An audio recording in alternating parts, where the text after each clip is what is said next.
สนใจเสื้อมันอ่อนนั่งเสื้อมันมาทุบปอเขาน้องก้อยหนังเก่าปอเขาสั่งทว่าในผู้หญิงก็ได้เป็นเพอในมาแต่นั่งเสื้อมันก่อสั่งขึ้นนัดว่าเขาจับกาเขามากไว้เขามาหาลองสู้มีอีสังเทียงหลังนี่มันนั่งก่อสั่งวนอยู่ว่าเขาติลัดในลองเต้มันอยู่ฮะในมาเมื่อย่ำหลังนั้นใจเสื้อมันจังหลัดขึ้นมาว่าเขาเป็นผู้เตรียมไม้เขาเนี่ยมันเป็นลองธรรมดาก้อยอันเขาตีกว่าซ้ำเขากูตีในนั่นมันสัมติกับไก่อีสังกันดังปัวเขาไหลปอเขาก็สั่งนัดที่มันใจว่าปอจะนั่งก็มือนอนจมก่อมเป็นช้างหลังเขาโยมมาซึ่งปูลุงจังมันนั่นยันนั้นปอเขาก็สั่งนัดที่มันใจว่าเมื่อก็ปอมีก้มมันอยู่ย่อเปลี่ยนช้างไรเฮ็ดจังไหนล่ะซึ่งหือก็ย่อก็มันกว่าเด้อคือก็หักเมื่อเฮ็ดจังไหนแน่ลุงในก็สั่งนัดที่นางเสือมันว่าสุอย่าไปมัดกับไก่จนลูกซ้ายเขาในสุดีใครเงินก็หือไหลนางเสือมันก็สั่งขึ้นนั้นว่าข้าว่าเต้ปอลุงเขาถางผิดกว่าย่อใครย่อกวนเหตุการณ์ซ้ำกันก้อยมันปีไม่ลงสุกยุงอีสางลงหลังเนื้อจัดป่านไหน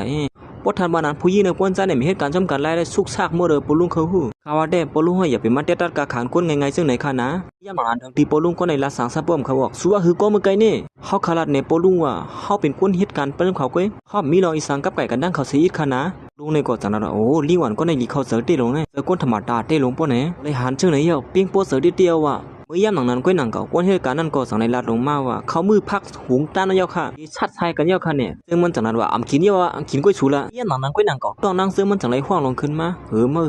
ไข่เฉลี่ยกันเกี่ยในมามันนั่งจังนั้นว่าย้อนพวกเหตุการณ์นักหนาอะไรแหละอะไรกินข้าวเฉยตาอะไรมันเปลี่ยนกว่าเยอะในทางเท่มันนั่งก็ห้องอยู่ให้นั่นติ๊กเหี่ยวให้นั่นเสเขาตั้ง2ก็กะไรมานั่งตาบเขาซ้อมปลุงเนี่ยไอ้มากินข้าวพักดีพักหวานของเจ้าไหนแท้ซ้อมเขากล่อมซุ่มอาล่างลงนั่นป้นไหนปลุงในทางนั้นว่าด้วยสุเล็บต้องไม่ไหนเย่อกินเล่นนะอย่าไปอันไหนสังสัตว์ใส่สุละข้าป้นเจ้านั้นก็อันไหนเย่อห้ามกำเหลียววะคนไหนสั่งถามว่านั่งซื้อมันนั่นอาสากะหือเนี่ยเย่อปีหน้าได้เศร้าหกเย่อค่ะปีหน้าเลยไปถึงเศร้าเสียดเขาปลุงในก็สั่งถามว่าเศร้าหกเย่อไหนฮะเนี่ยถึงเขาย่ำหลวมีลูกมีล่างนี่มามองในแท้ปลุงในก็สั่งในถามถึงป้าคนที่นั่นนะเฮือนนั่งซื้อมันป้าแทงก่อนคนที่นั่นนะเฮือนสุรุเป็นชื่อเป็นชื่อหาพ่อมันนั่งก่อสังในรัฐเนี่ยกว่าป้อมเมเขาลู่เสียงกำสุดมูลกว่าเย้าเนี่ยอยู่มือเลี้ยวในขึ้นมันเลยตั้งลูกใจมันกุ้ยเนี่ยมือเลี้ยวฮอตชัดใส่ก่อนคาราอุบกันดีๆเนี่ยเป็นการเขาในกินข้าวอิ่มกอกจังเขาเนียนจวนหมดเลยนะตีย่ำหลังนั้นมันนั่งสะบกเกี้ยนของเขากับกำเดียวอยู่เย้าเกี้ยนเขาต้องเกี้ยนสองมันเกี้ยนออกได้สุกซากหมดเขาเนาะเผื่อเขานั่นเด้อรู้ในก่อสังนั้นโอ้เขาตายกว่าโลเลยว่ากำเลี้ยมทุกข้าในสางเมืองกวนอย่างนั้นมือเลี้ยวในสุกก็หลูหาผมเอาเหี้ยวแล้วเขาว่าเนี่ยลูกใจเขาเนี่ยเป็นชื่อพ่อพวกใครดังสูนเนี่ยจ้องติดขึงเล็บกัน5 ยี่หวานว่าเมื่อย่ำหลังนั้นถึงที่นั่งเสือมันสะบัดตุกเสือลงขึ้นมาแทงกำหนึ่งอยู่เย้าแต่ใส่เสือมันก็เปลี่ยนตุกเสือลงกว่าเฮียงเพราะรัดวันนั้นเพราะหันลองดีๆนะตัวผู้หญิงก็ในฮะตั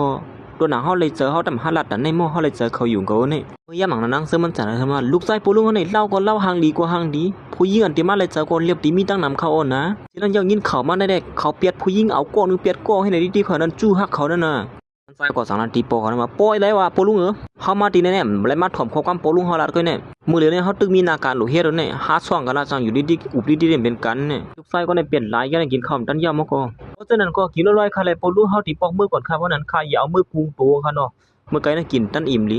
จริงเมื่อจังเฮ็ดนั่นล่ะนายไอ้นายเมื่อย่ำหลังนั้นปลุงเนี่ยก็จังได้สั่งให้ลูกน้องมันก็เสียด้วยนางเสือมันนั่นว่าผู้หญิงก็เนี่ยลวงเปลี่ยนมามันเป็นจึงหือเตี้ยๆในนั่นที่นั่นเสียเหมือนมันนั่งปอกมาที่เฮือนั่นก้อยหนังเก่าเมื่อย่ำหลังนั้นลูกมันใส่ก่อสั่งอะไรไปเขามาหามันนั่งสิจอกขึ้นมันนั่งต้องตั้งสั่งหลานลูกใจเมื่อเร็วได้ไม่ห้ามบวชดัดเดียหาปันโปมาเขาค่ะแม่มันนั่งก่อสั่งนั้นที่ลูกมันมาลัดลงยองไอ้สั่งนั้นลูกใจแม่ปอกมาขึ้นลึกเนี่ยจะลงตึ้งนั้นก้อยอย่าไปบวชนำน่ะแม่กว่าเหตุการณ์ลูกใจจะกว่าหาโผล่ก้อยมือที่นั่นเสียอยู่บ้านแทงวันหนึ่งมันนั่งก่อสั่งอะไรอ่อนลูกมันนั่งมันเลยปังลายทีนี้ลีเกียวลีเสื้อเต้นบางหลายในก็มีน้ำเห็นดีอามแก่เมื่อย่ำหลังนั้นก้อยหนังเก่าใจเจอมันก่อสั่งอะไรไปมาทีในสิ